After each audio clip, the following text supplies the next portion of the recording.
Oh, there you are. I was afraid for a moment that you had forgotten our appointment. Why, you almost scared me to death. And that won't do after all the pains I've taken to scare you. You remember me, don't you? I'm your host on behalf of the makers of Carter's Pills. And you're to be my guest tonight in the mysterious circle of the inner sanctum. Come in, friends, won't you? Thank you. Take that chair with the fire. Good. And you'll become accustomed to the dim lights in a moment. Don't get too comfortable, because we'll have you out of that chair with thrills and chills, shivers and quivers. You're on our side, aren't you? You'd better be. But don't worry. Instead of the arch criminals haunting us, we're going to haunt them. We're going to scare the daylights out of them. Yes. Welcome, then, friends. Welcome to the mysterious circle of the inner sanctum. And listen to as weird and strange a tale as ever was told. The amazing death of Mrs. Putnam.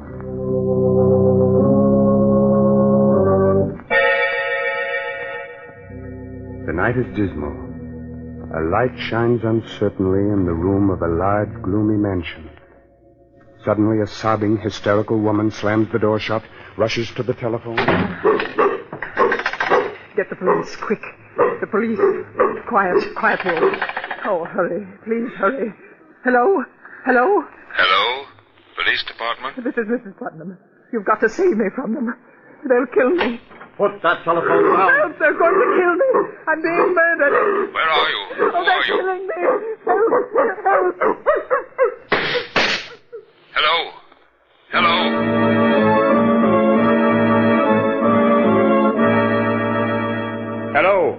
Hello? Hello, operator. This is Jeff Hansen, police headquarters. Trace the call that just came through to us. Hurry. That's funny, Jeff. Did you hear what I heard, Porky? I sure did, unless we're both having the same dream. Hold it, Porky. Yes? Yes, operator.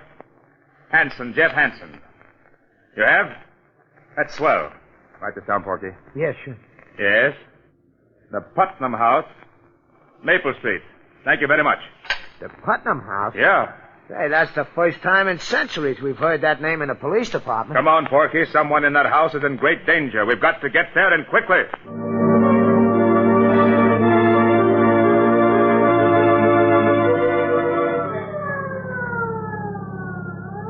Put your foot all the way down on the gas. Oh, what's all the excitement, Jeff? It's just another murder case or something. We get 'em wholesale. Maybe you're right, Porky. You're too jumpy lately, Jeff. What's the matter with you? Oh, nothing. Just on edge. You ought to get married. Then you'd have so many other troubles you wouldn't have time to think of yourself. You know, everybody should get married. At least once. Especially you, Porky. Well, I'd get married tomorrow if I knew a girl who'd love me for myself alone. Keep your eyes on the road, Miss Advice to the Lovelorn. All right. I forgive you for the crack. Now, look, Jeff. You and me is a great detective. Only you can solve everything but the mysteries of the heart. So what does nature do? Nature endows me with the wisdom which you ain't got in that department. Ain't nature wonderful? Sending me to straighten out your amours. Now, first of all, you gotta learn to treat love light. This is Maple Street, Porky. Oh, okay. I'll take up the lessons in love where I left off later. Pull up, Miss Lovelorn. Here we are. Let's go. All right, Jeff. It's a pretty old house. Ain't exactly a haunted place, but a ghost could feel at home here. Don't be silly. This house is fairly modern. What are you muttering about? I'm counting the stairs. Didn't you teach me to observe everything? 7, 8. Now remember, keep your eyes open and your mouth shut. You know how reliable I am, Jeff. Yeah, I do. Yes? We're from police headquarters. One moment, please. You can't come in like that. It's all right, Williamson. Yes, Miss Lewis. Come in, please. Thank you, miss. My name is Jeff Hansen. This is Ed Lamb, better known as Porky. I'm Lois Putnam. How you doing, Miss Putnam? Did you say you were from police headquarters? Yes? That's odd. How did you find out so soon? We had a telephone call. From whom? It was a woman. I believe she said her name was Putnam. What? Oh, no. When did you get this call? Only a few minutes ago. The woman screamed that she was being murdered. She cried out for help. Oh, no. What in heaven's name are you talking about? My aunt is dead. Dead? Yes. She died 2 hours ago. Her name was Mrs. Putnam? Yes, Martha Putnam. You say your aunt died 2 hours ago? Yes. But we received a phone call for help only 20 minutes ago. That's impossible. Are you sure the call came from here? It was traced to your number. Besides, I believe the woman said her name was Mrs. Putnam. Isn't that right, Porky? It sounded like it. This is some idiot's idea of humor. The poor woman has been dead more than 2 hours. Lois, you should rest. You haven't closed your eyes. I will, Doctor. These men are from police headquarters. Oh? This is Dr. Holloway. Doctor? Detective Hanson, did you say? Jeff Hanson. This is Ed Lamb. Hi, Doc. Were the police informed of your aunt's death, Lois? They traced a strange phone call back to this house, Doctor. Somebody screamed for help. From this house? Yes. Then why didn't we hear it? Perhaps we made a mistake. However, we're forced to sort of look around. Please forgive us, Miss Putnam. Do whatever you like. Thank you. Well, perhaps you'd better lie down, Lois. I'll be all right. Porgy, I want you to make a thorough search of the house and don't let anything go unnoticed. You betcha. Oh, Doctor. Yes. Be back in a moment, Lois. What is it? If you don't mind, Doctor, I'd... Do you wish to ask me questions? Please. Quite all right. What caused Mrs. Putnam's death? The causes of her death were quite natural. A blood clot lodged itself in the veins of her heart. You may have heard it called coronary thrombosis. How many members are there in the family? Well, there's Lois and Mrs. Putnam's brother. He's very ill, and his sight is failing. Is there anyone else? Yes, there's Joel Adams, the gardener. He lives in the back of the garden. He and the butler have been with Mrs. Putnam for years. Would you mind, Doctor, if I looked at Mrs. Putnam? If you wish, just follow me.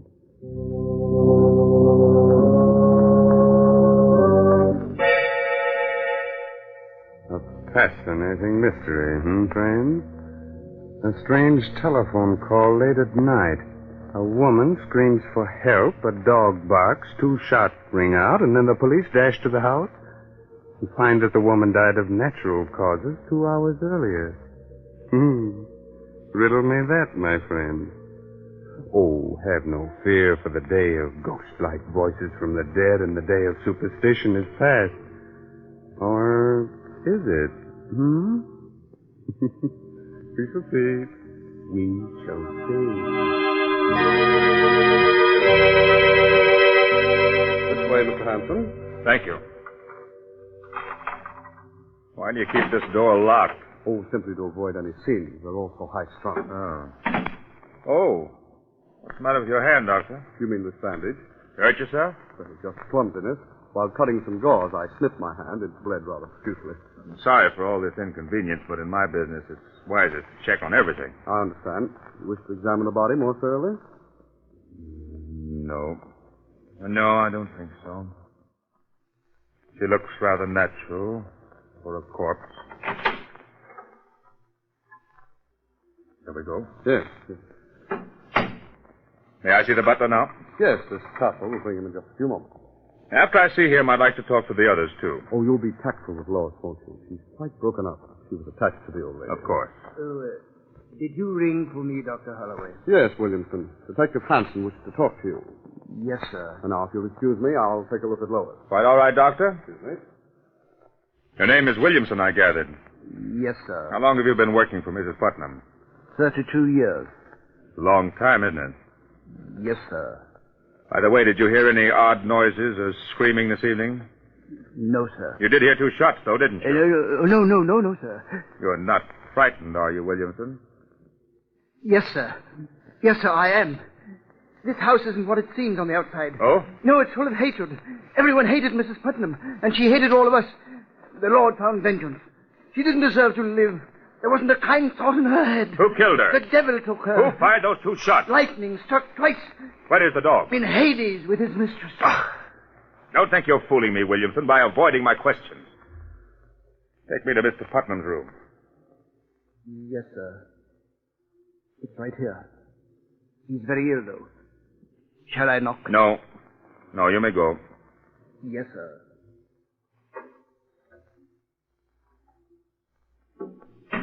Who is it? I'm sorry to intrude. Are you Mr. Putnam? Who are you? Detective Hanson, police headquarters. Oh, the police, eh?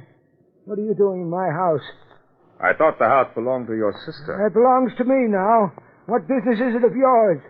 Who else would you leave everything to? Mr. Putnam, did anything unusual happen to your sister earlier this evening? I mean, has she been ill? Cat was never ill in her life. Would there be any reason for anyone murdering her? Murder?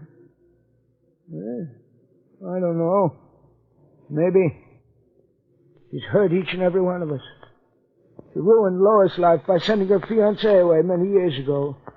She made me into the wreck I am with her cruel tongue and her devilish disposition. She was responsible for the death of the gardener's wife long ago. Hasn't done a kind thing in her life. If she's been murdered, then I say good riddance. Is it possible that all of you had given her cause to treat you that way? Don't you dare say that. You stupid, foolish maniac.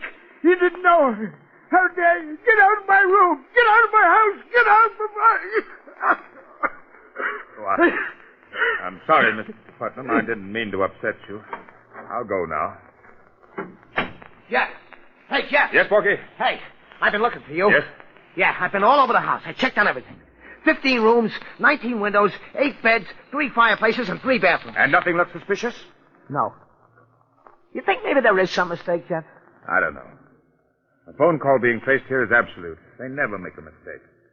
But her voice and her death almost 2 hours before we got the call makes it strange. Must confess I'm stumped. Did you talk to everyone? I'd like to talk to the gardener, but right now we'll pretend that everything's all right, that we made a mistake. We'll drive away and then come back later. You mean you really ain't thoroughly convinced? That's right, Porky. I've got a hunch that we're up against a case that's stranger than any we've ever known or heard of.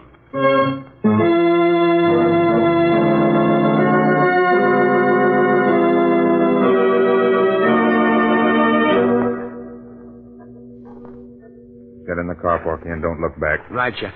I don't want them to think that we're even slightly suspicious. They may be watching us from the window. Throw on your lights and get the car started. Yep. Porky. What, Jeff? Don't move. Just look over there. Where? Right straight in the beam of the light. Well, I don't see... Oh, you mean? In the garden. That mound of earth. Looks kind of fresh. Right. Holy Mazuma. You think maybe somebody's buried under there? We'll soon find out. Drive the car down a few blocks. We'll come back on foot and very quietly. Jumping catfish, Jeff.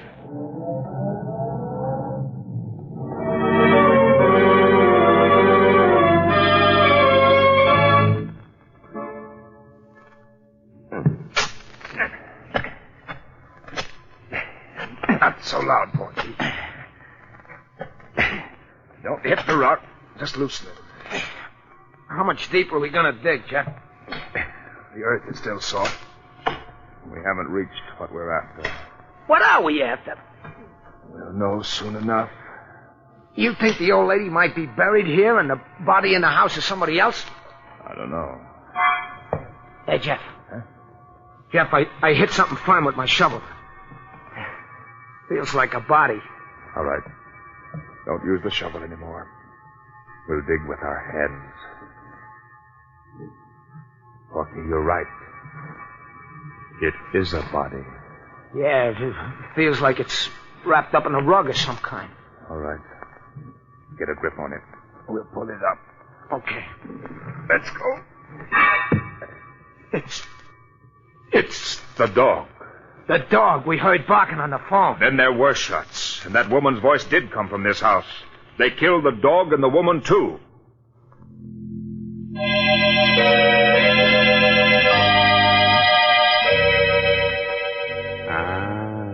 Are you completely mystified? Wondering about the strange death of Mrs. Putnam? What will happen next? Well, there's no need to be frightened. We know how old-fashioned it is to stop like this suddenly and leave you in midair wondering about the outcome of the story. Oh, are you in midair? Good. But we assure you everything will come out all right. We won't let you down. And this is as good a time as any to remind you of someone else who won't let you down. The makers of Carter's Little Liver Pills. When you don't feel good, try Carter's Little Liver Pills. They do the work of calomel, but have no calomel in them. For they are simple pills made of vegetable drugs. They wake up the flow of one of our most vital digestive juices. When this vital juice flows at the rate of 2 pints a day, it helps to digest our food and bring back the glorious feeling that goes with regularity. Then most folks feel like happy days are here again. But be sure you get the genuine Carter's Little Liver Pills.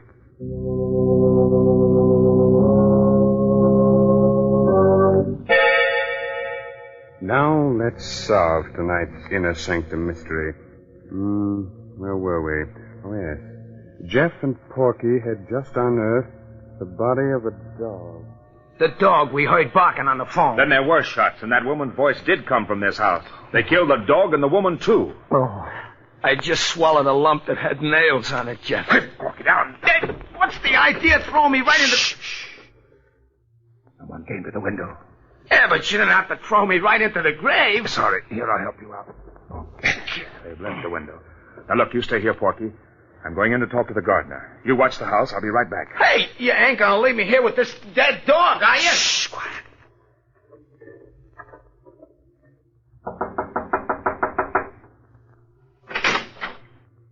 What do you want? I'm from police headquarters. You better let me in. What do you want? I want some information about that dog that was buried in your garden. You're crazy. Who buried it there? There's no dog in my garden. Was there a dog in the house? I don't know. You'd better answer my questions, Mr. Adams, unless you prefer going to jail. I don't know anything. Who killed Mrs. Putnam? Everybody. Everybody hated her. What do you mean by that? Everyone in that house wanted her to die.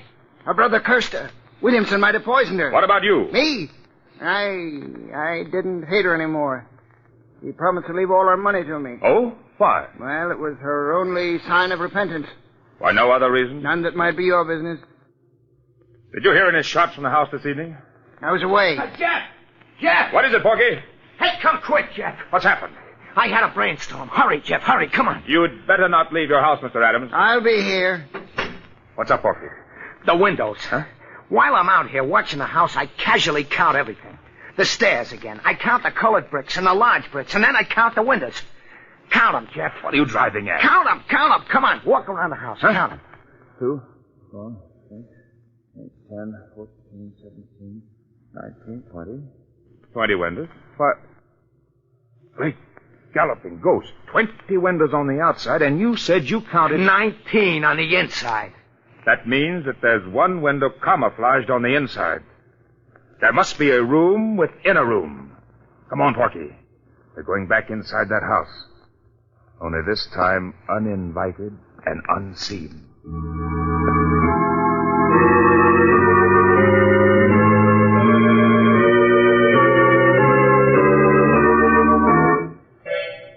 You think maybe the room is up around here, Jeff? Just keep trying, Porky. Run your fingers over every inch of wall and furniture. Yeah. You got something? Heart failure. I get a splinter in my finger. Why did I ever... Shh, quiet, Porky. I think I've got it. No kidding? Sit over here. Have your gun ready? There's a little knob here in back of the bookcase.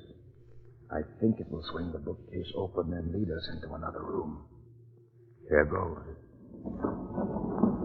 Look out, Porky. You've come to kill me, but I'll kill you first. I'll kill you if you come near me. We haven't come to kill anyone.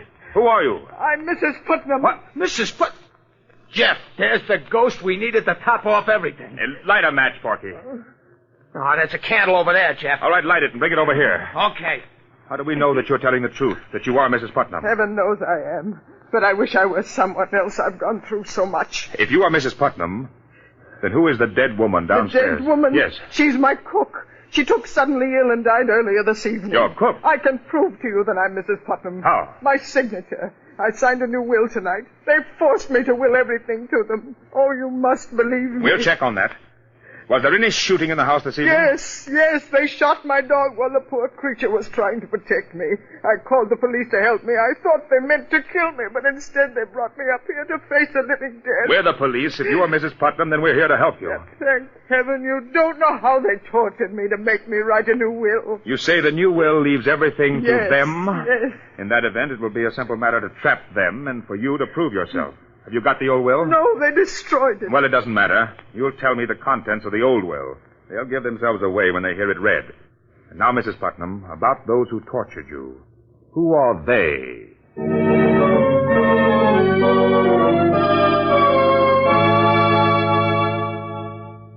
I'm grateful to all of you for not objecting to my presence at the reading of this will. Well, having you here, Detective Hanson, is best for all of us. We're really obliged to you for your kindness. Thank you, Miss Putnam. And now, if all of you don't mind, Dr. Holloway, Mr. Putnam, Williamson, Adams, I'll be brief. Oh, Porky, wheel Mr. Putnam's chair a little closer. Right, Jeff. I had the courts appoint me to see that this will is made valid and legal. Now, this is it. I, Martha Putnam, being of sound mind and body, do hereby bequeath my entire fortune and all my worldly goods to Joel Adams, my partner. Oh, no, you've made a mistake. Careful, Lois. What did you say, Miss Putnam? That isn't my aunt's last will. Lois.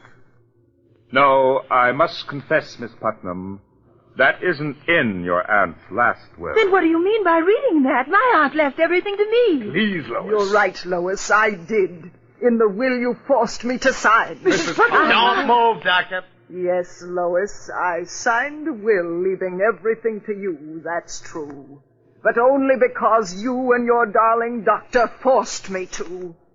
Oh, I never dreamed that my own flesh and blood would be that selfish. Just a moment, Mrs. Putnam.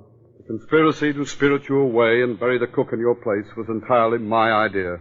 Don't blame Lois. It was a clever plot, my friends, and it might have worked, but fortunately you made mistakes.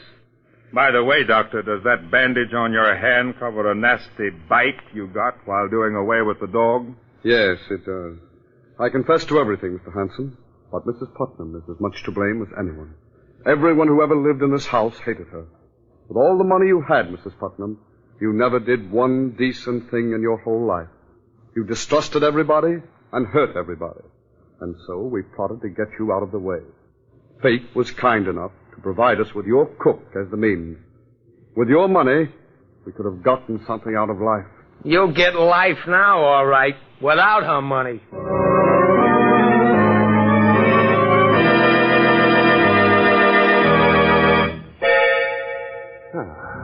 You can relax now, friend. This story is over. But still another plot is being formed for our next session in the inner sanctum. Are we scared? Sure. But what of it? Isn't the villain a great deal more frightened than we? But thanks to clever sleuthing, everything will be solved. And there's one more mystery we may be able to solve for you quite easily.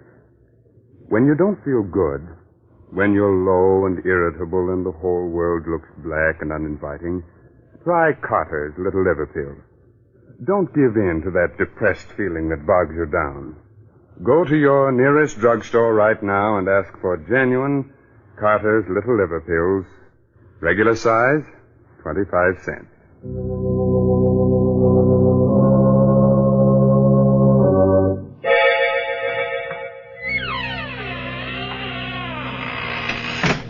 There now. We've closed the door to the inner sanctum for another week. Time to go. But spread the news to all arch criminals that we shall ride again in their pursuit next week. This is no laughing matter for them, my friends, so take your tongue out of your cheek. That's better. Remember, we'll expect you next week at this same time in the mysterious circle of the inner sanctum. Oh, by the way, you like good mystery stories, so be sure to read this month's Inner Sanctum mystery, The Case of the Solid Key, by Anthony Boucher. Good night.